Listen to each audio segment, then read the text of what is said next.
senhoras e senhores chefes de estados e de governo que nos prestigiam, senhor primeiro secretário da mesa da Câmara dos Deputados, deputado Luciano Bivar, senhor procurador-geral da República, Augusto Aras,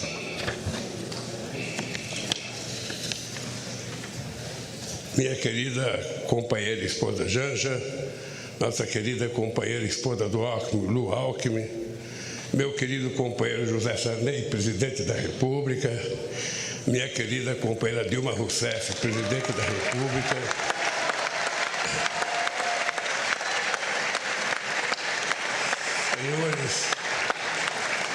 senhores parlamentares, senhoras e senhores chefes de delegação estrangeira, meus amigos e minhas amigas.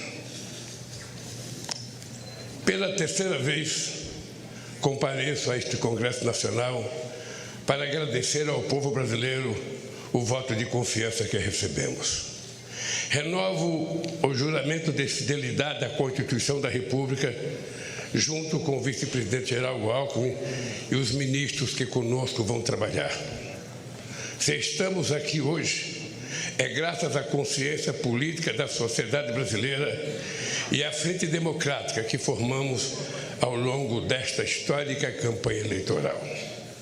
Foi a democracia a grande vitoriosa nesta eleição, superando a maior mobilização de recursos públicos e privados que já se viu, as mais violentas ameaças à liberdade do povo, a mais abjeta campanha de mentiras e de ódio tramada para manipular e constranger o eleitorado brasileiro. Nunca os recursos do Estado foram tão desvirtuados em proveito de um projeto autoritário de poder. Nunca a máquina pública foi tão desencaminhada dos controles republicanos. Nunca os eleitores foram tão constrangidos pelo poder econômico e por mentiras disseminadas em escala industrial. Apesar de tudo, a decisão das urnas prevaleceu, graças a um sistema eleitoral internacionalmente reconhecido por sua eficácia na captação e apuração dos votos. Foi fundamental a atitude corajosa do Poder Judiciário, especialmente do Tribunal Superior Eleitoral,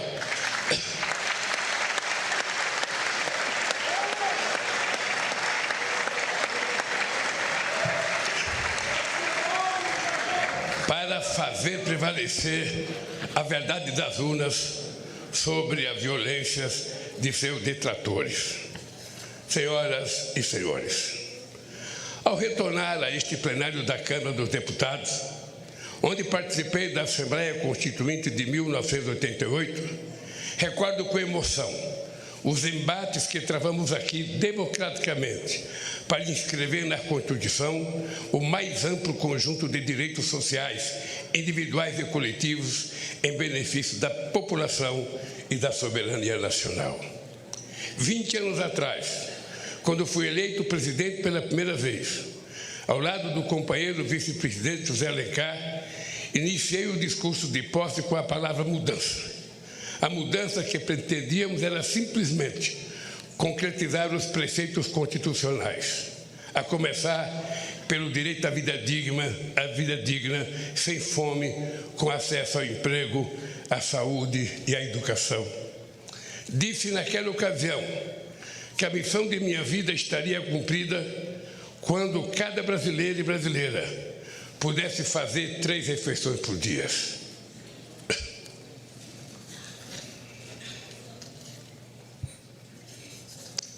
Ter de repetir este compromisso no dia de hoje, diante do avanço da miséria e do regresso da fome que havíamos superado, é o mais grave sintoma da devastação que se impôs ao país nos anos recentes.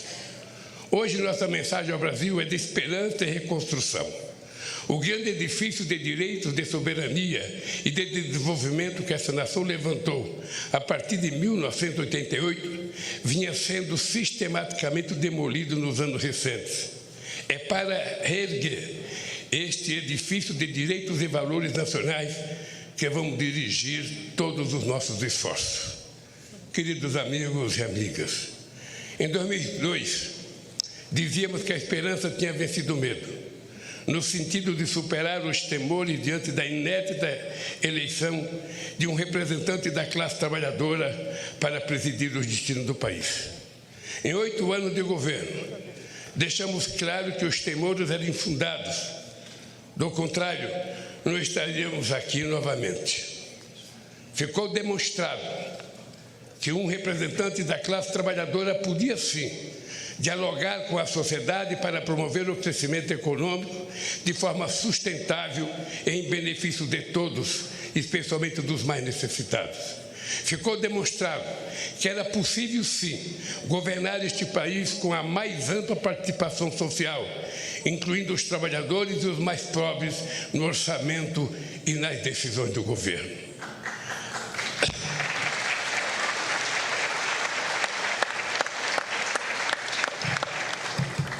Ao longo desta campanha eleitoral, vi a esperança brilhar nos olhos de um povo sofrido, em decorrência da destruição de políticas públicas que promoviam a cidadania, os direitos essenciais, a saúde e a educação.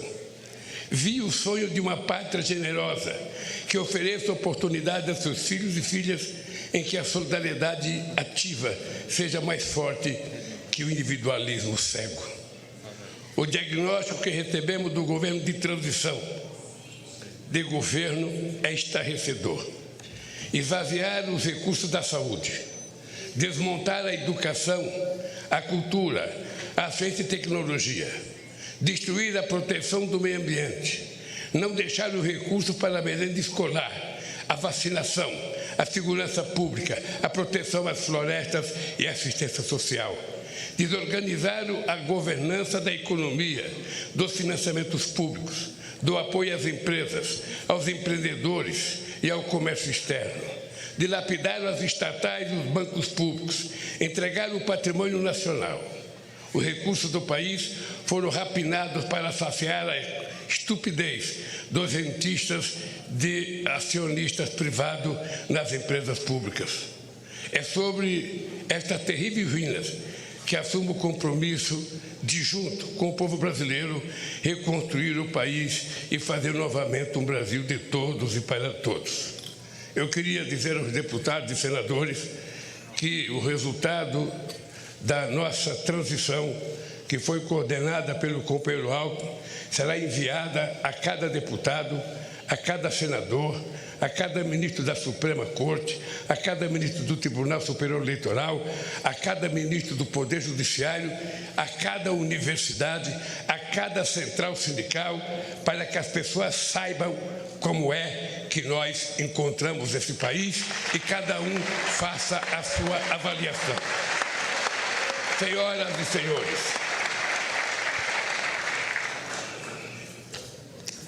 diante do desastre orçamentário que recebemos, apresentamos ao Congresso Nacional proposta que nos permitiu apoiar a imensa camada da população que necessita do Estado para simplesmente sobreviver. Quero agradecer à Câmara e ao Senado pela sensibilidade frente às urgências do povo brasileiro. Registro a atitude extremamente responsável do Supremo Tribunal Federal e do Tribunal de Contas da União frente às situações que distorciam a harmonia dos poderes. Fiz assim fiz, porque não seria justo nem correto pedir paciência para quem tem fome.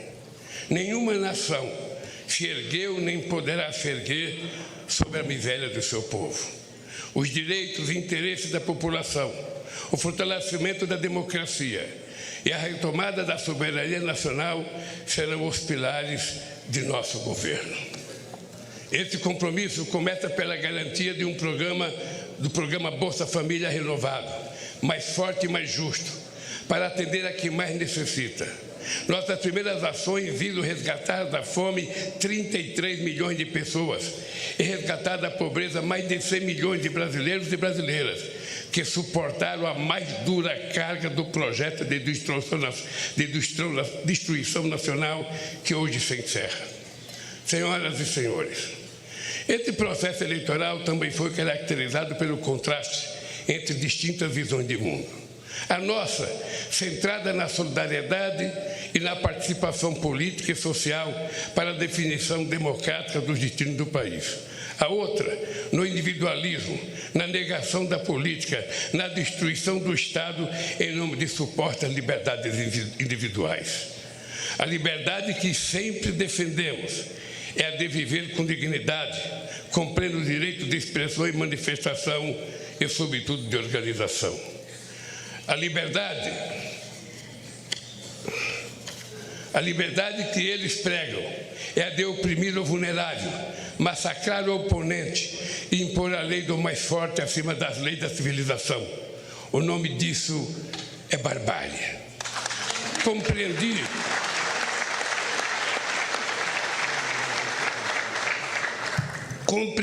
desde o início da jornada que deveria ser candidato por uma frente mais ampla do que o campo político em que me formei, mantendo um firme compromisso com minhas origens.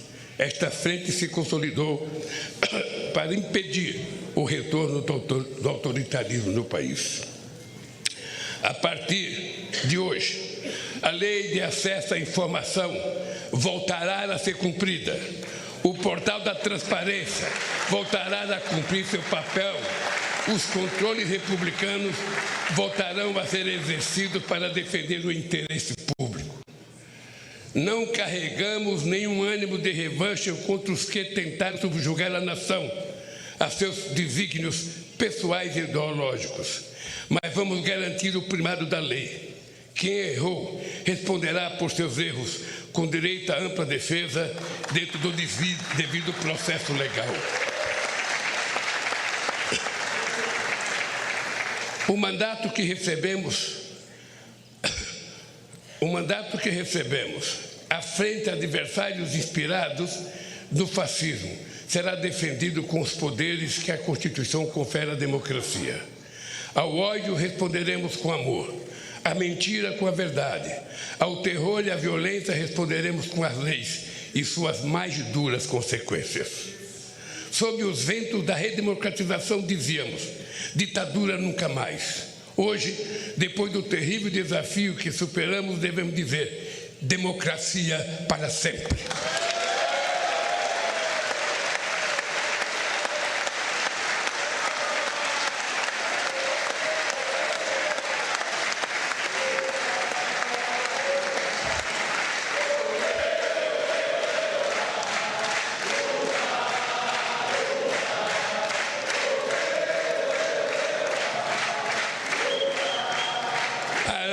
Para confirmar estas palavras, teremos de reconstruir em bases sólidas a democracia em nosso país. A democracia será defendida pelo povo na medida em que garantir a todos e a todas os direitos inscritos na Constituição. Senhoras e senhores,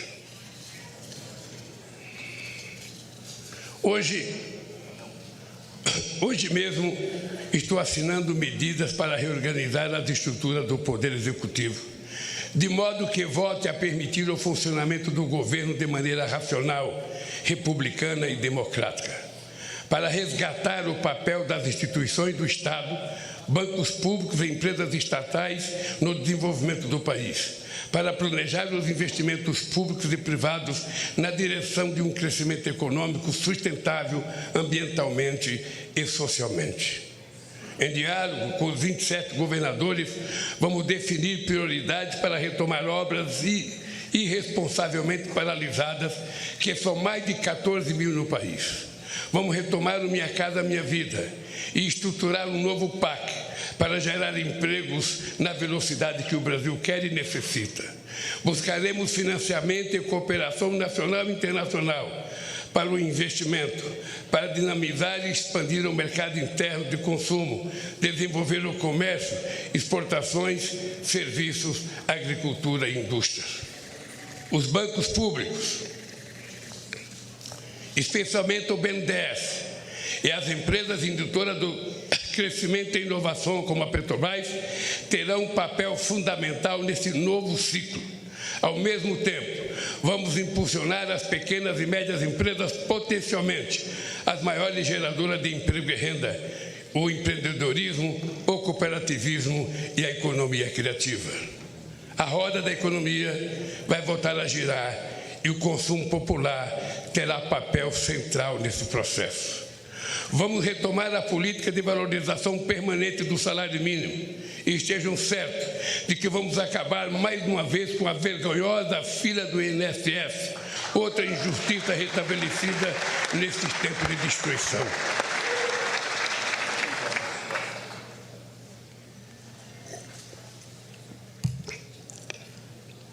Vamos dialogar de forma tripartite, governo, centrais sindicais e empresariais, sobre uma nova legislação trabalhista, garantir a liberdade de empreender ao lado da proteção social é um grande desafio nos tempos de hoje. Senhoras e senhores, o Brasil é grande demais para renunciar ao seu potencial produtivo. Não faz sentido importar combustíveis, fertilizantes, plataformas de petróleo, microprocessadores, aeronaves e satélites. Temos capacidade técnica, capitais e mercado em grau suficiente para retomar a industrialização e a oferta de serviços em nível competitivo. O Brasil pode e deve figurar na primeira linha da economia global. Caberá ao Estado articular a transição digital e trazer a indústria brasileira para o século XXI, com uma política industrial que apoie a inovação, estimule a cooperação público-privada, fortaleça a ciência e tecnologia e garanta acesso a financiamentos com custos adequados. O futuro pertencerá a quem investir na indústria do conhecimento, que será objeto de uma estratégia nacional planejada em diálogo com o setor produtivo, centro de pesquisas e universidades, junto com o Ministério da Ciência e Tecnologia e Inovação, os bancos públicos estatais, agências de fomento à pesquisa.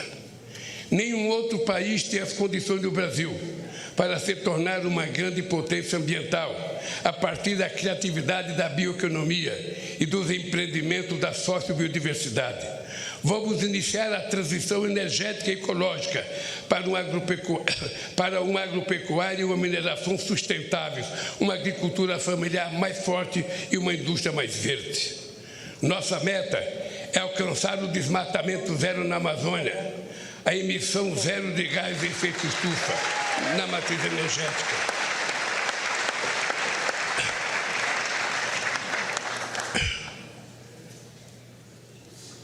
Além de estimular o reaproveitamento de pastagens degradadas, o Brasil não precisa desmatar para manter e ampliar sua estratégica fronteira agrícola.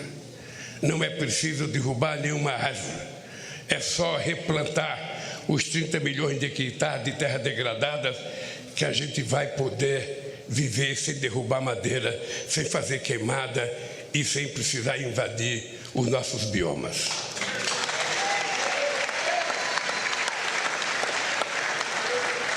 Incentivaremos, sim, a prosperidade na terra, liberdade e oportunidade de criar, plantar e colher continuará sendo nosso objetivo. O que não podemos admitir é que seja uma terra sem lei. Não vamos tolerar a violência contra os pequenos, o desmatamento e a degradação do ambiente que tanto mal já fizeram ao nosso país. Esta é uma das razões, não a única, da criação do Ministério dos Povos Indígenas. Ninguém conhece melhor nossas florestas, nem é mais eficaz de defendê-la do que o que estava aqui desde tempos imemoriais. Cada terra demarcada é uma nova área de proteção ambiental. A estes brasileiros e brasileiras devemos respeito e com eles temos uma dívida histórica.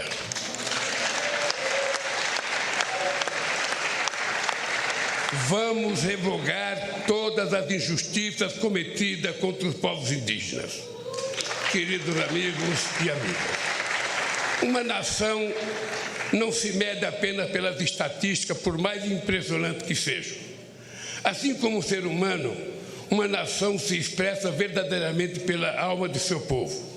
A alma do Brasil reside na diversidade inigualável da nossa gente e das nossas manifestações culturais.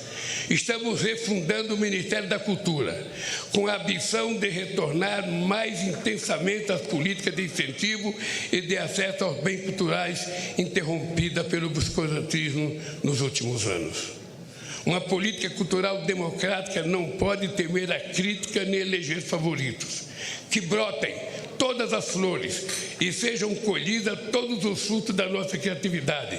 Que todos possam dela usufruir sem censura e sem discriminação.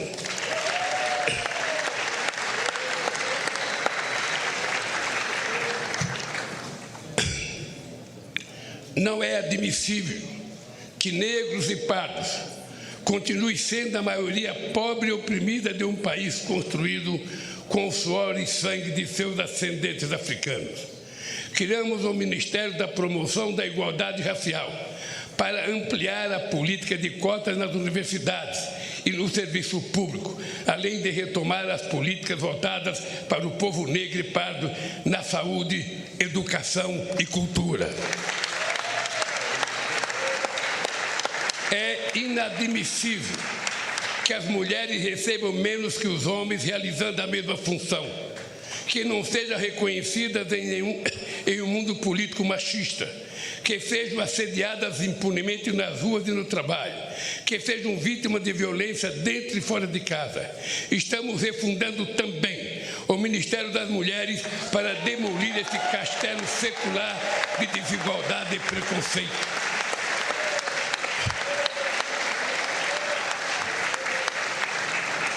Não existirá verdadeira justiça num país em que um só ser humano seja injustiçado.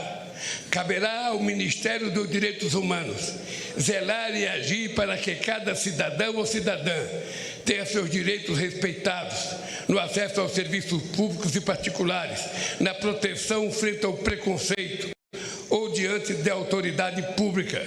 Cidadania é outro nome da nossa querida democracia. O Ministério da Justiça e da Segurança Pública atuará para harmonizar os poderes e entes federados no objetivo de promover a paz onde elas é mais urgente, nas comunidades pobres, no seio das famílias vulneráveis, ao crime organizado, às milícias e à violência. Venha ela de onde vier. Estamos revogando os criminosos decretos de ampliação de acesso a armas e munições que tanta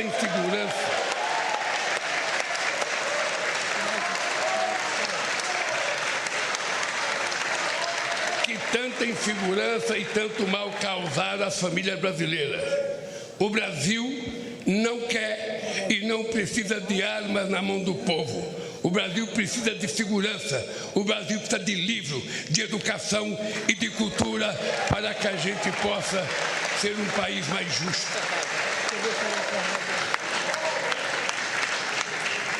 Sob a proteção de Deus, inauguro este mandato reafirmando que no Brasil a fé pode estar presente em todas as moradas, nos diversos templos, igrejas e cultos. Neste país, todos poderão exercer livremente sua religiosidade. Senhoras e senhores, o período que se encerra foi marcado por uma das maiores tragédias da história, a pandemia de Covid-19. Em nenhum outro país a quantidade de vítimas fatais foi tão alta proporcionalmente à população quanto no Brasil. Um dos países mais preparados para enfrentar as emergências sanitárias, graças à competência do nosso Sistema Único de Saúde e da competência de vacinação do nosso povo. Este paradoxo só se explica pela atitude criminosa de um governo negacionista, obscurantista e insensível à vida. As responsabilidades por esse genocídio hão hão de ser apuradas e não devem ficar impunes.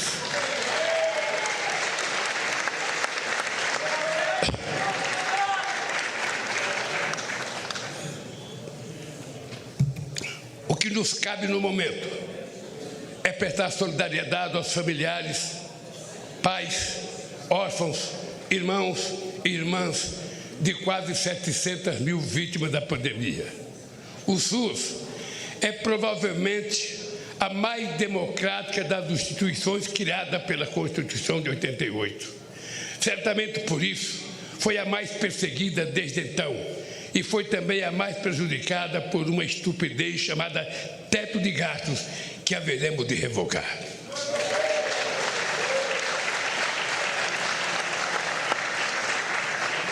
Vamos recompor os orçamentos da saúde para garantir a assistência básica, a farmácia popular, promover o acesso à medicina especializada. Vamos recompor os orçamentos da educação, investir em mais universidades, no ensino técnico, na universalização do acesso à internet, na ampliação das creches e no ensino público em tempo integral. Este é o investimento que verdadeiramente levará ao desenvolvimento do país. O modelo que propomos, aprovado nas urnas, exige sim compromisso com a responsabilidade, a credibilidade e a previsibilidade. E disso não vamos abrir mão. Foi com realismo orçamentário, fiscal e monetário, buscando a estabilidade, controlando a inflação e respeitando contratos que governamos este país. Não podemos fazer diferente. Temos sim a obrigação de fazer melhor do que fizemos. Senhoras e senhores, os olhos do mundo estiveram voltados para o Brasil nestas eleições.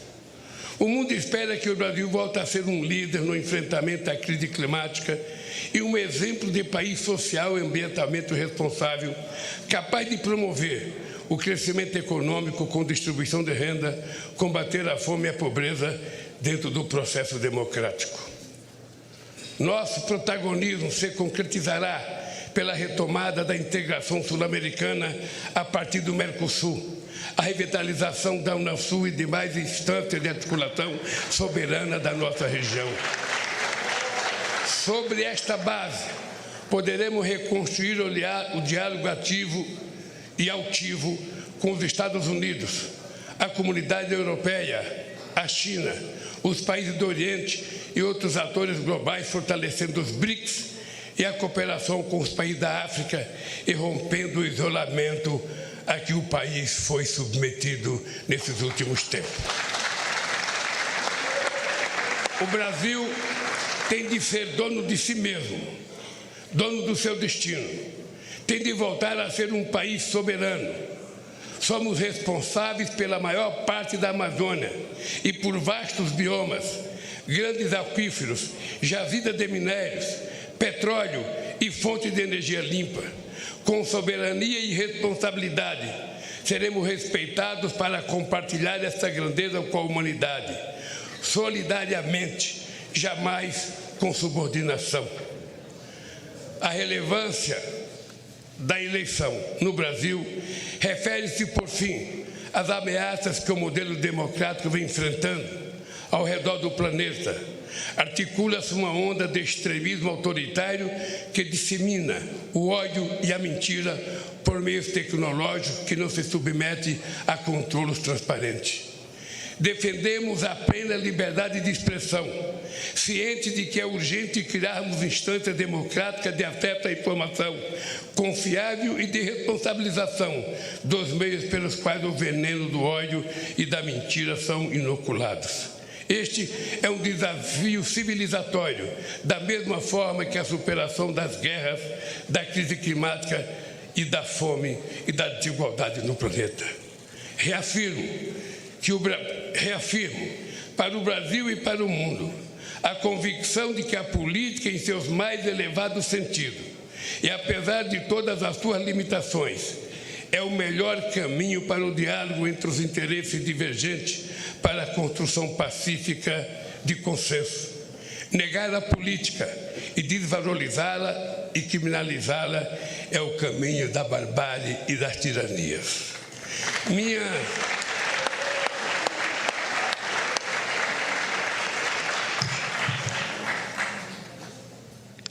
mais importante missão, a partir de hoje, será honrar a confiança recebida e corresponder às esperanças de um povo sofrido, que jamais perdeu a fé no futuro, nem em sua capacidade de superar os desafios. Com a força do povo e as bênçãos de Deus, haveremos de reconstruir esse país. Viva a democracia! Viva o povo brasileiro! Muito obrigado, companheiros!